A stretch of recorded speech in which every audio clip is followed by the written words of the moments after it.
your favorite? What's your favorite cabinet? Oh, I would go with inset also. Yeah. Really? Oh yeah. And here you're giving me a hard time because I want to do insets, but here that's your favorite too. Uh-huh. Yeah. If you give me a nice hardwood inset cabinet, like nice, properly made, quarter sawn oak or walnut, but some hickory, even something nice, beautiful hardwood, nice finish on it, inset, absolutely timeless, classic. Yeah, absolutely. For sure.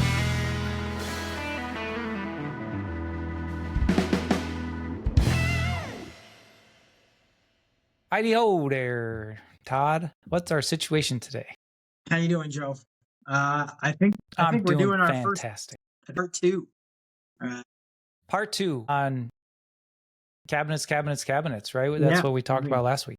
I think we got into the weeds on cabinets and never quite got out of like the custom versus semi-custom versus stock versus having to replace all that and lead times, and that just turned into a pretty long conversation. And I think we had some more things on the list that we felt like that was unfinished. And this might still be unfinished. Maybe it goes into part 3. Maybe it just turns into a cabinet show. I hope not. That'd be very boring. That would be boring. I remember, I know we got into the weeds. Well, generally we get into the weeds on everything we talk about. So that's kind of what we do. But I was wondering, where do you want to take us on now? Do you want to go down kind of like installation and the do's, don'ts, pros, cons, blah, blah, blah with that? Where are you taking us? I think so. I know the one last thing that was in my head was just because we were talking about all the different, custom, semi-custom, local, all that stuff. But I did want to quickly touch on German cabinets because I've had the pleasure of installing quite a few German kitchens. And there's a couple big names out there that some local kitchen designers favor out here. And that is a joy for a couple of reasons. And that is both their installation systems as well as just the durability of like cabinet doors and drawer fronts that seem to have some sort of like rugged texture to them that is difficult to nick and scratch, and it doesn't delaminate or deteriorate. So what exactly that finish is, I am not 100%. I probably should have done my research on that first, but I do know I really like it. If you like that look, the durability of it is fantastic. Their drawer slides and glides and hinges and everything to that effect is superior, or at least at that top level. And then I think that kind of segued into installation, because the way those get installed is a little different than our, American cabinets, as opposed to using a pile of shims. They like to have adjustable furniture style legs, and their wall cabinets typically hang on a rail and have some little adjustments in the back of the cabinet that have to bring them up or down or off the wall, and then you have little caps to cover those. So it's a pretty sleek installation system. That sounds so much like your IKEA cabinets. Be careful. Doesn't it? Yeah. Yeah. And I think there is a very similar installation with IKEA cabinets. A little bit. So I mean, you've installed IKEA cabinets and you installed these German cabinets. I've never installed IKEA cabinets. I can't read the directions. You never have. Yeah, I'm kidding. You can't read any directions. They're all pictures. But I actually no. I don't think I have ever installed IKEA. I don't think I actually ever have. Okay, I have once.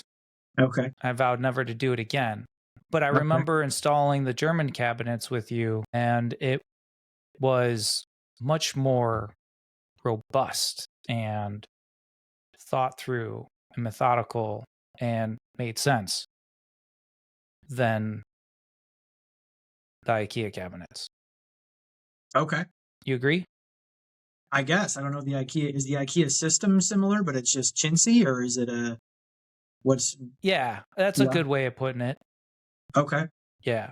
You still put the rail up for the upper cabinets and you hang them, and you still have the nut and bolt and all that, but it just is, I don't know, it's just different. Okay. The German cabinets that we did were very much more robust and solid and sturdy and not made with particle board, that kind of thing. Right.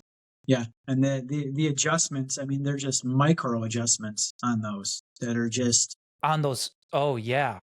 so easy to get it just exactly Yeah. where you want it with just the turn of a screw with just a hand screwdriver, as opposed to, manipulating a bunch of shims underneath or for a wall cabinet purposes, once you set that screw in place, it's set, right? So if you want to adjust that ever so slightly, you're loosening that screw and adding another one or doing something to change that entirely, as opposed to just making some micro adjustment off of that wall rail. So you getting a flickering on your how do screen? you like put it is flickering? There it goes. Yeah, my screen is flickering, but yours is not. So I don't know if we're having an issue or not. Where's the tech guy? Jimmy? Yeah, where is there someone younger than us? Anyone? Yeah, so what about installing the base cabinets with the little I don't know what we want to call those plastic base feet that they have in like each corner? Mm-hmm. How cool is that? Yeah. You can just reach underneath there and micro adjust up, down. You put your laser out there and no more of the throwing shims in the back corner. You got to pull the whole cabinet out. You're risking scratching it. How many times you have to do that? Mm-hmm. And then I would love to talk about, using shims, not using shims. And I'm a big component of scribing to the floor, Mm-hmm. that whole thing, as opposed to putting, 3/4 of an inch of a shim underneath these cabinets and causing all kinds of other problems later down the road, which was happening on one of the job sites, many job sites actually that I've been on. That's been a huge issue and a big pet peeve of mine, by the way. But I think these little plastic feet in every corner takes all of that away. Yeah. It absolutely does. I agree.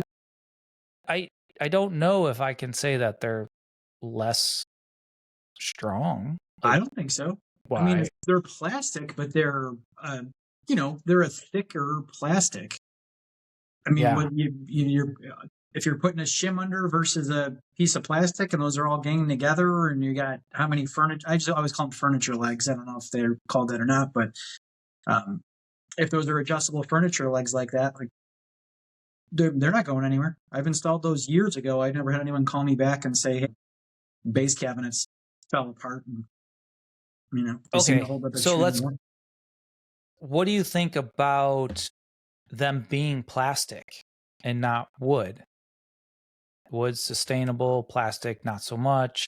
If you're talking about environmentally friendly, I mean, I don't know if they're made of recycled plastic. Yeah. I doubt it, but it would be really fun if they were. I don't know. Yeah, I mean, I'm not a fan of plastics to begin with in that capacity as far as environmental stuff. I hate plastic, period. Yeah, agreed. You're not going to find I don't know how I feel about this. Yeah. I kind of just threw a monkey wrench in there, didn't we? Yeah. We didn't factor in sustainability. Yeah. All right. Yeah. Okay. Well, let's just skip over that for all of our environmentally friendly people who maybe could comment below and tell us how to deal with that one. Sure. So these little plastic feet are in each corner of the cabinet. And now we're putting cabinets down.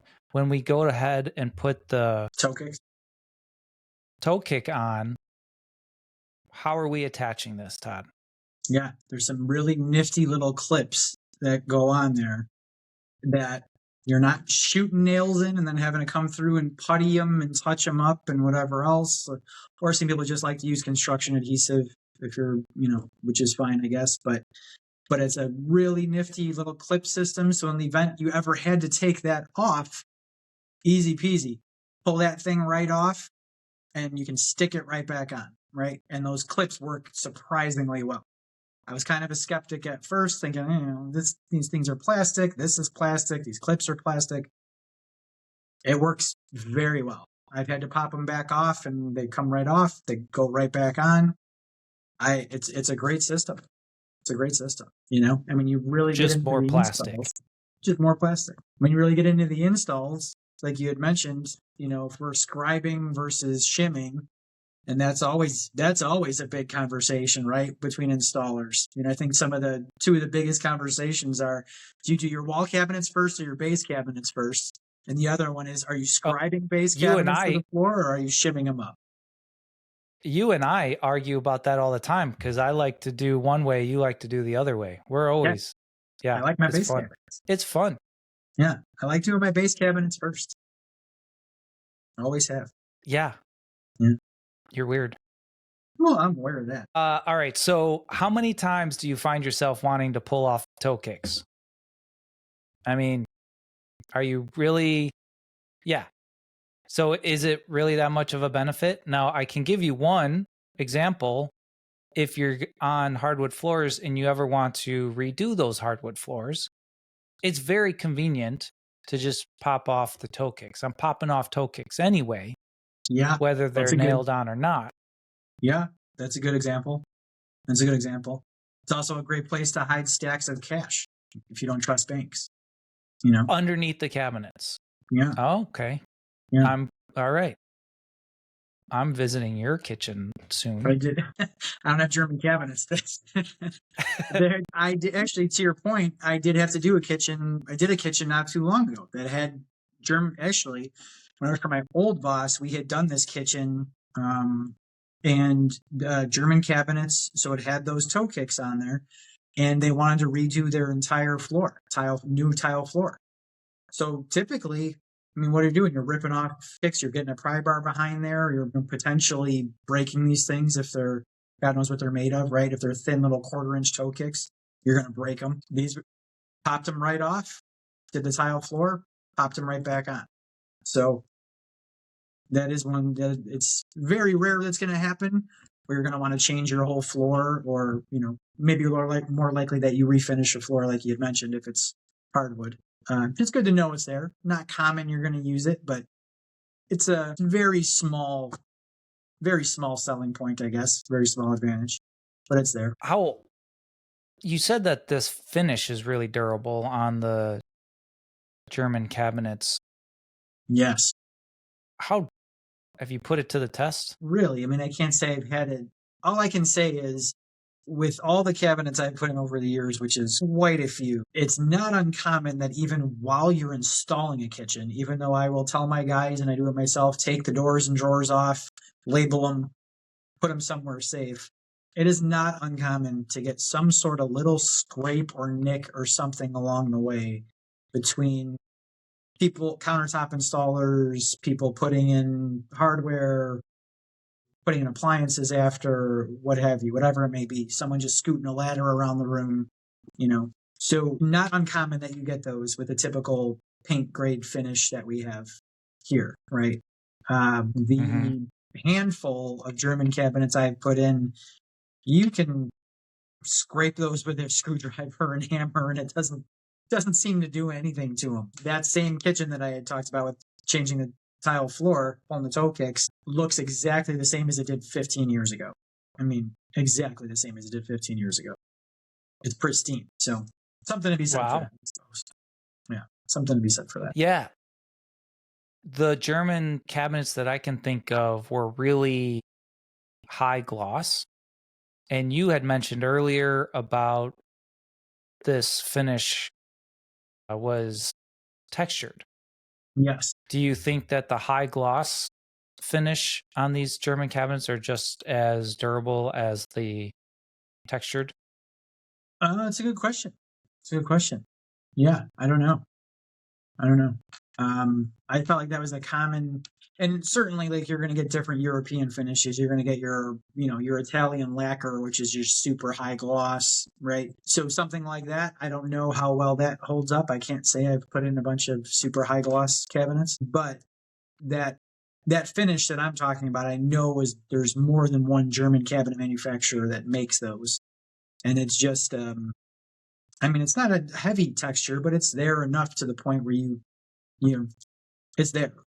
So that finish in particular is just a very durable finish. But the high gloss, not 100% So sure. you had mentioned taking the doors and drawers off. Let's hit on that because that's another pet peeve that when I came over to the West Coast here, nobody was doing that and it was driving me up the wall. You can only imagine the amount of scratches, dents, and dings you get throughout the project. Why is it so important that you take your doors and drawers off before you install the boxes? Oh my God, are you serious? Let's just start there. Is it that? Okay. All right. I mean, I'm sorry.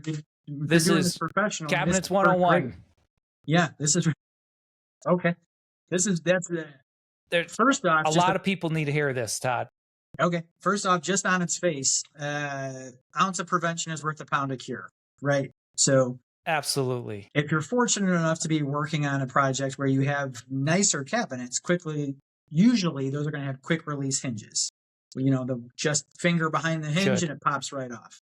So it literally takes you about 3 seconds to take a door off. So why not, number one, take that off so that you don't damage it. Number two, you're making the cabinet lighter while you're installing it. Number three, you're going to want to take your doors and your drawers out anyway, whether you have framed or frameless cabinets. You're going to want to put a clamp on that, and the door's in your way if you don't do that. So it just makes a hell of a lot of sense to do that up front while you're inspecting your cabinets. When you get your cabinets delivered, typically you have a window that you'd have to report any damage in case you had to get something replaced. So go through everything, take the doors off, take the drawers off, label every one of them, put them somewhere safe, have your little checklist. If there's something that has damage to it, you report that right back to the cabinet manufacturer, get something reordered. But everything else that you know is in good condition, keep it that way. Keep it that way. Why on earth are you going to put it into a room where you're going to have your electrician doesn't give a shit about? Well, actually, mine does. Most electricians do not care about covering up a cabinet while they're working on it. They're going to come in, put their ladder up, and they're going to do whatever they have to do. If they're, putting some sconces on the wall and they're leaning over a cabinet, they don't care. Something might hit it from their tool pouch. They may drag a piece of greenfield across it, just enough to scrape it. Who knows? So why run the risk? Why run the risk? Right. Keep them off until you want to put them back in when they're measuring for countertops. I put them back in when they're measuring for countertops just because a lot of times you're going off the face of that drawer as opposed to the frame. You can still do it off the frame anyways, but... You mean to determine the overhang? The overhang. Yeah, you can still do it off the frame anyway, if you really want to. Lowest common denominator, I like to put them in before they do that, Okay, and then what I'm doing is, once they leave, cardboard's going up. RAM board, something's getting, all the cabinets are getting covered. I've seen your skills at covering cabinets with cardboard. You could probably open a side business just doing that. I've thought about it, actually. I have thought about it. I have actually talked to many people about whether that would be needed or wanted. Yeah. Yeah. It's so important. So important. It was not being done for a long time with this particular Finnish carpenter that we had installing cabinets. And the amount of dings, scratches, dents, I just couldn't understand why he wasn't willing. And so I started doing it, which then pissed him off, right? Needless to say, we're not using him anymore, but you need to, right? And very first thing we should be doing is deciding where all these finished cabinets, doors, and drawers are going to go. You need to have room in the job site. So, Absolutely. and then I loved that you said label them. That is really important. Just don't pop the doors and drawers off and throw them in a corner and hope for the best. Label them. It does matter. It will help you in the end. It does matter. Right? Yes. Yeah. Okay. What else? In the very beginning, what else are we looking at? In the very beginning, what are we looking at? Very beginning. Okay, wow. Let's start off very beginning. Of course, we're checking to see where to start. Yeah. So you're finding your high point of your floor. Yeah. Right. Always find your high point of your floor. Always check your walls for plumb as well as how well they're going to plane through. Last thing you want to do is run a base cabinet and then find out that your wall bumps out a half an inch 6 feet down. And now all those cabinets you just put in tight to the wall, they're not going to flush up in the front. So now you need to pull those, right? So you want to find your high point of your floor. You want to find your furthest point out in your walls. Hopefully you're on a project where the client is willing to have that fixed properly, because you don't want to deal with a hump in your wall ever if you're remodeling your kitchen on a nicer kitchen, because that's going to affect your cabinets, it's going to affect your backsplash, your countertops, everything, right? So hopefully you point that out at an earlier point in the process and you get that corrected.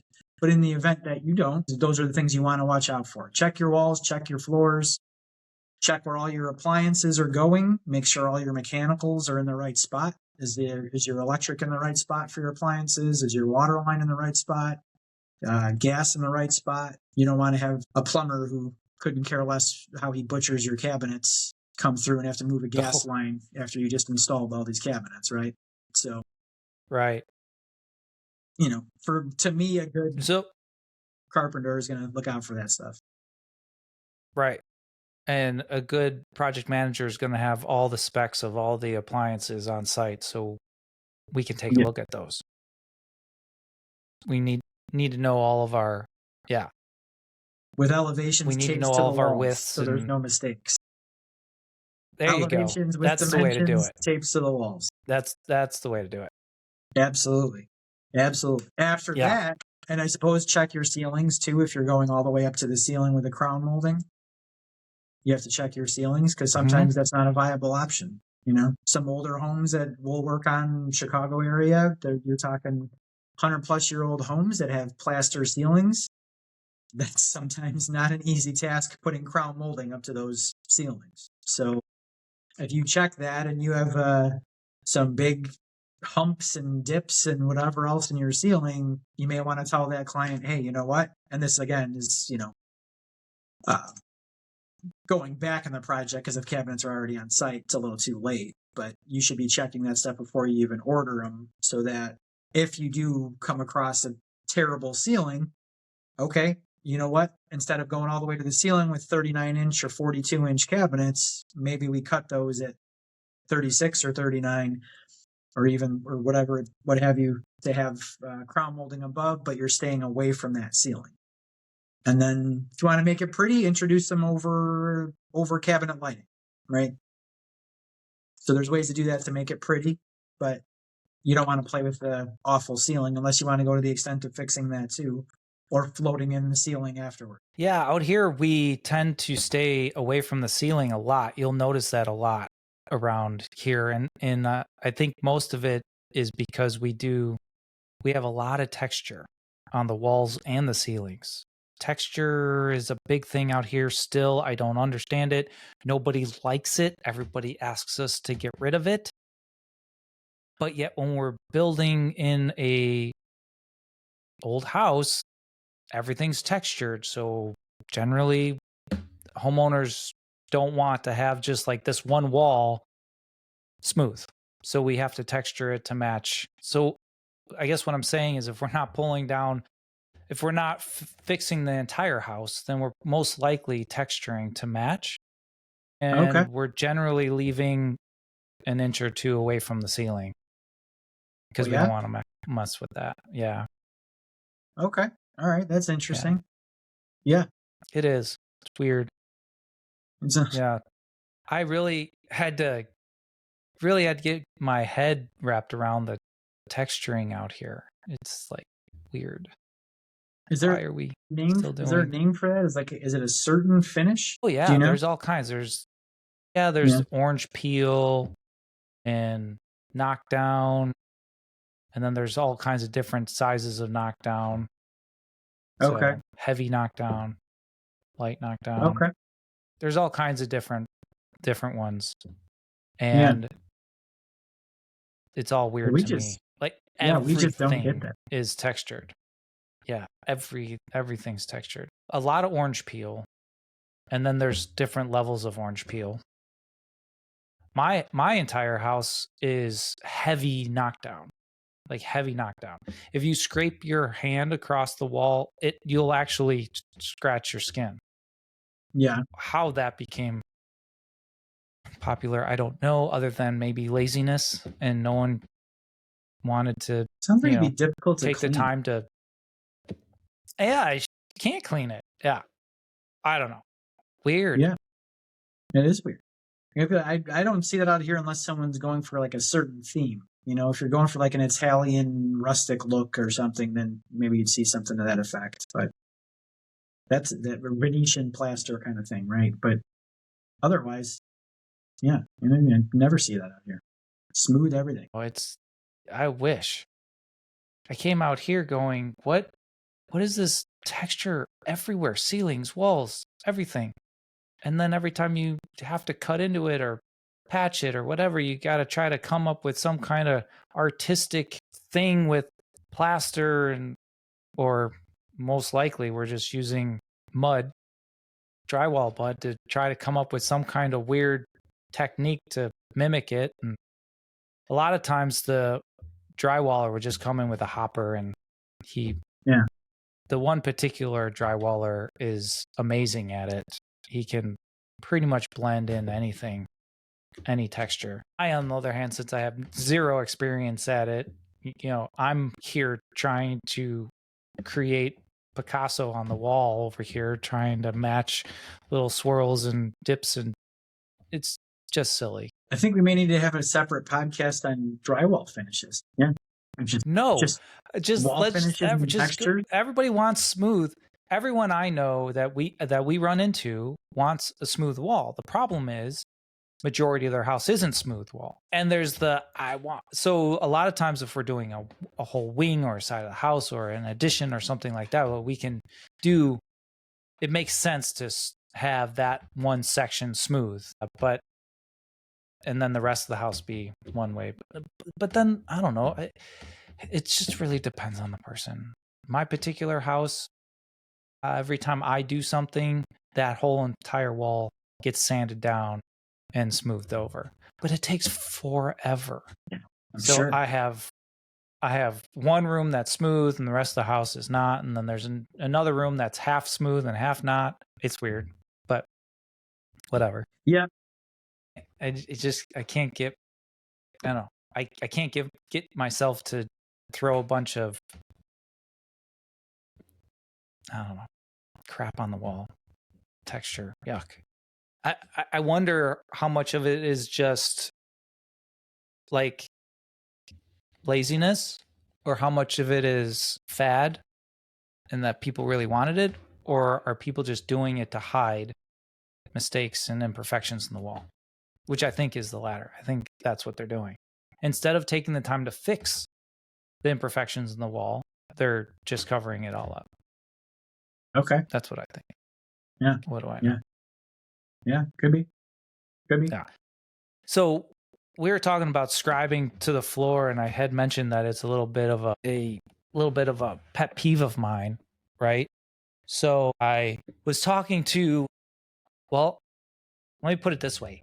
Every single cabinet installer that I have talked to out here, and I know I have not talked to all of them, but my experience, they don't know how to scribe to the floor. Everybody just shims, and I know you shim mostly, and mostly. And shimming definitely, but when your go-to is just to shim to fix all problems, you end up, the answer ends up being scribe everywhere. And I can't stand it. I can't stand scribe, these little scribe pieces everywhere. If I see scribe pieces everywhere, you know what that tells me? You weren't smart enough to think ahead to know that that was going to be a problem before you got there. Uh-huh. And so your answer is just to cover it up. Sure. Yeah. Right? Or you're lazy, right? And you know that that's the problem, and that's going to be a problem coming up, but you just don't care. And I have an example. Are you scribe every time then? Like regardless? Like let's say you have a 12-foot long wall, and that's a half inch of difference from one side to the other side. Half inch. Are you gonna start scribing and then scribe every one of those cabinets all the way that whole run? Or is it dependent on anything else? Maybe. Okay. It's dependent on a lot of things. If I'm between two walls, then it doesn't really matter. And that's what I'm getting at. Yeah. The important part is know your room. Like read the room. Absolutely. If you have a nice, beautiful end cabinet at the end that they paid extra for this thing to be finished. So your last box cabinet, your last box is going to have a finished end panel on it. Scribe that to the floor. Don't have a half-inch gap underneath that. So I did exactly kind of what you were talking about. So I had this long wall. I had an L shape, okay? And I had a wall on the L, and then it came this way, and this side was open. So I had one open and it had a nice finished panel on it. So I said, okay, I'm going to show everybody how to do this. I'm going to put these base cabinets in. And you figure out where your highs and lows are, and you have to figure out that this end panel needs to be flush, or, that's what you need, right? So in the end, I get this thing nice and beautiful, scribe to the floor, perfect. And you shim up and down where you need to, and you scribe the cabinet, the bottom of the cabinets as you need to, and they're perfectly level. I come back, like I left, and that was just kind of a one-off project that I was just doing this row of base cabinets, and then the project manager was going to take it and finish it from there.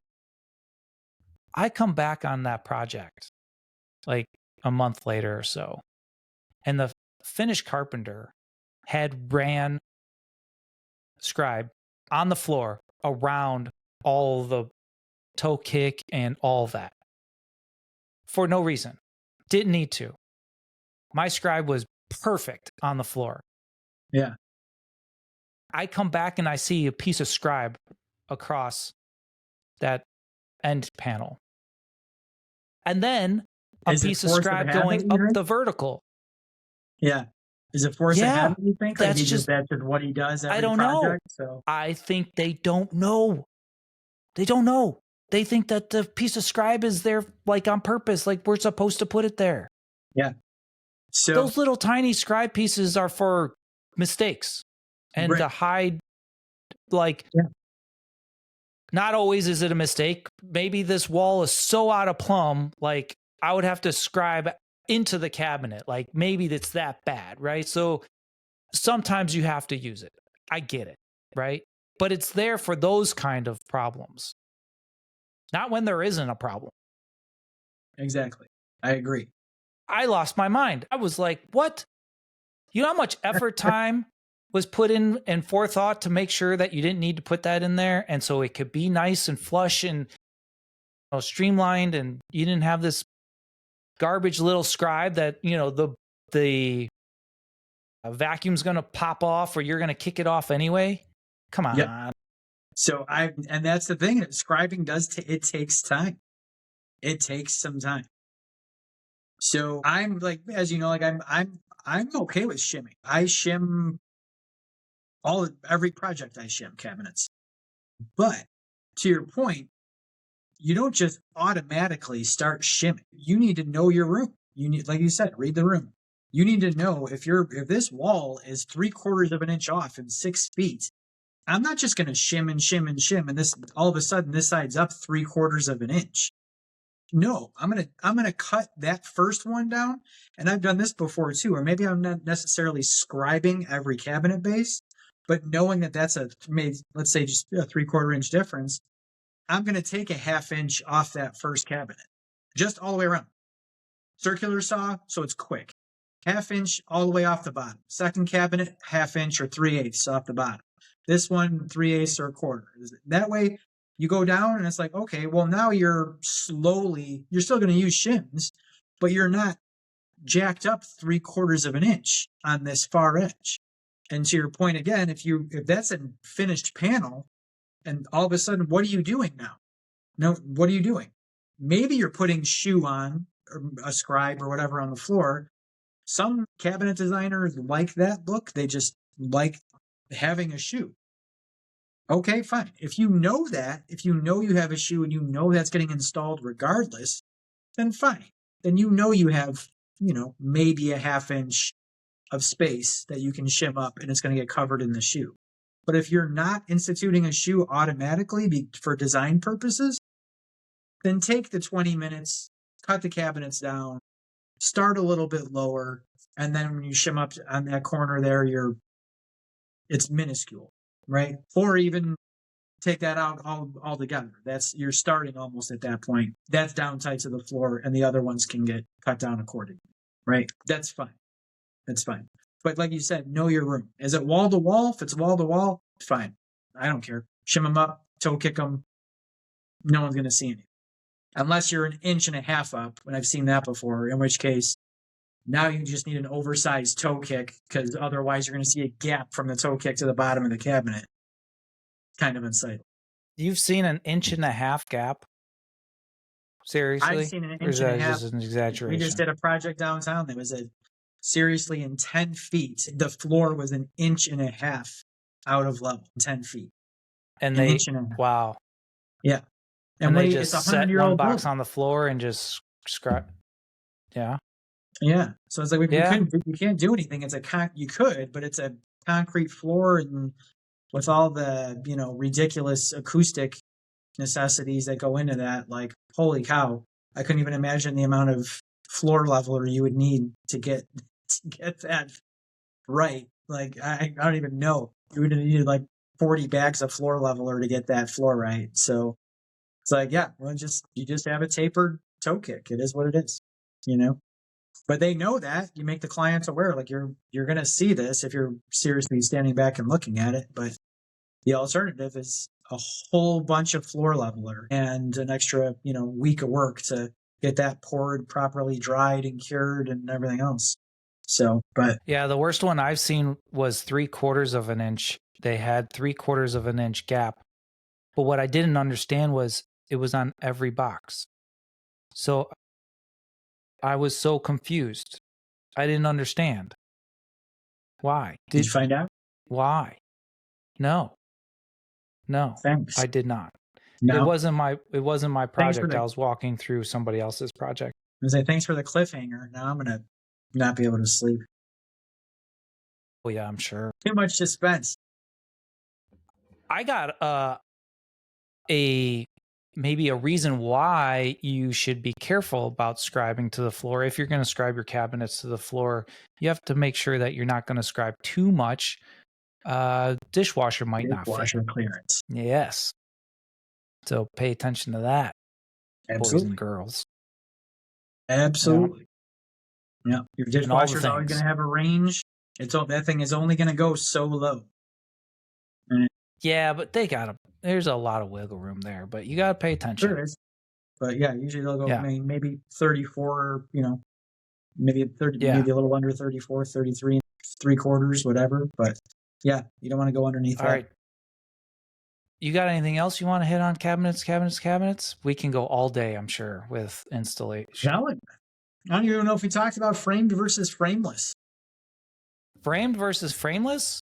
Oh, man, what's the difference, Todd? Difference is, well, for some of the old school guys that I used to work with, flat out hated frameless cabinets. Just swore they were not as strong because a framed cabinet, you're getting solid solid wood material, whether it be a maple, whether it be an oak, a hickory, whatever it is, you're getting solid. You mean the face? Correct. Yeah, solid face frame where you're just keeping that a square cabinet, But over the years that frameless has probably is more common than framed cabinets these days, I would say. Well, very much so. Very much so. Matter of fact, there are many cabinet makers here in Washington that won't even do framed cabinets. Really? They just flat out won't. They only will do frameless. Period. End of discussion. Yeah. Wow. Okay. I actually had a really hard time because we had framed cabinet. We actually had inset cabinets that we wanted to do, which we can talk about as another line, and which requires frames.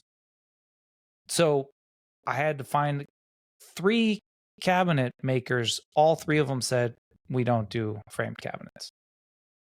Now, the fact that I didn't know that tells you how popular frameless is. Yeah. Wow. Right? Yeah. So I've heard of plenty of cabinet shops not offering an inset because that's a difficult, zero tolerance build, but to not My offer a favorite, framed by the cabinet, way. holy cow, just put a freaking frame on it. Of course it's your favorite. This is most precise, You can see it's a perfect build if it's a properly made inset. So listen to this. So framed, okay, hold on. Before I go in a tangent on that story, let's finish this framed and frameless thing. Right? There's a lot of, I think maybe one of the reasons why it's so popular is the argument that you do end up with more room, a larger cabinet per se, for storage and everything than you would a framed. Is totally true. Totally true. It's true. Any other reasons why you think it would be so popular? Kind of Frameless? the streamlined look, I guess. Yeah.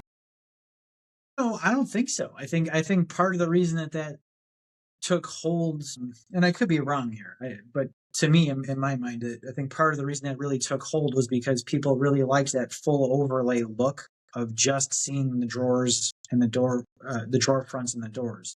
They didn't want to see the frame. But you can get framed cabinets that have full overlay hinges that are going to cover, 90% of that frame anyway.